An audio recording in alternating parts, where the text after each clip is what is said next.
আমার প্রিয় শিক্ষার্থী ভাই বোনেরা, দেখেন, ভিক্ষুককে ভিক্ষা দাও, ভিক্ষা দাও। এই ভিক্ষা দেওয়াটা এটা ভার্ব, আমরা জানি এটা ভার্ব। তো যাই হোক, এখানে দেখেন ভিক্ষুককে ভিক্ষা দাও, এই উদাহরণটা কিন্তু অনেকবার অনেক চাকরির পরীক্ষায় এসেছে, আমরা জানি।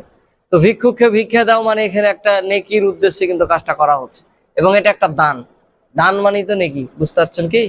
তাহলে দেখেন, আমি বলেছি যে সম্প্রদান আপনি কিভাবে বুঝবেন যে এটা সম্প্রদান। এই যে দান, এই যে ভিক্ষুককে ভিক্ষা দেয়, এই যে দান এখানে বুঝেছে, আপনাকে কোনো চিন্তা করাই লাগবে না। ভিক্ষুককে ভিক্ষা দেওয়া এটা একটা দানের কাজ। অতএব এই ভিক্ষুক এটা কি সম্প্রদান, সোজা ওয়াজ। হ্যাঁ, অত ভেজাল করতে যাবেন না, সম্প্রদান।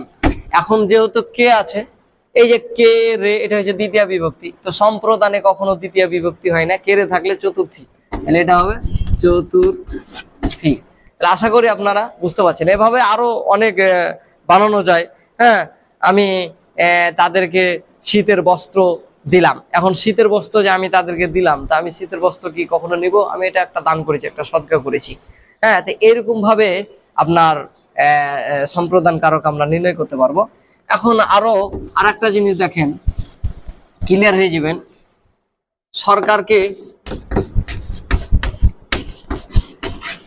সরকারকে কর দাও। এখন সরকার সরকার সরকার এখানে কে কথাটা লাগবে, সরি। হ্যাঁ, সরকারকে কর দাও, কর দাও, এই যে কর দাও। তো এখানে কর দাও, এটা যদি আপনাকে প্রশ্ন করা হয় যে সরকার এটা কোন কারক, ঠিক আছে, সরকার কোন কারক, তখন আপনি কিন্তু কনফিউজে পড়ে যাবেন, বা আপনি চিন্তা করবেন যে এটা সম্প্রদান কারক। এই কর দাও মানে আছে, তো এই দিক দিয়ে আপনি বলবেন যে সম্প্রদান, কিন্তু আসলে কর দেওয়াটা এটা কি দান করা? বলেন, এটা দান করা নাই। সরকার আপনাকে আমাকে তিনি কি করছেন, আমাদের কাছ থেকে একটা ট্যাক্স নিচ্ছেন। এই যে ট্যাক্স, এই ট্যাক্স নিচ্ছেন। তো ট্যাক্স যাকে দিব এটা তো জোর করে নিবে, না দিলে তো আবার আপনি যে ব্যবসা করছেন সে ব্যবসা আপনার সমস্যা হবে, বিভিন্ন রকম জরিমানা হবে। তো এটাই যেহেতু দান করা না, এটা একটা চাপ, এটা জোর করে দেওয়ানো হয়, যার কারণে এই সরকার এটা সম্প্রদান কারক হবে না।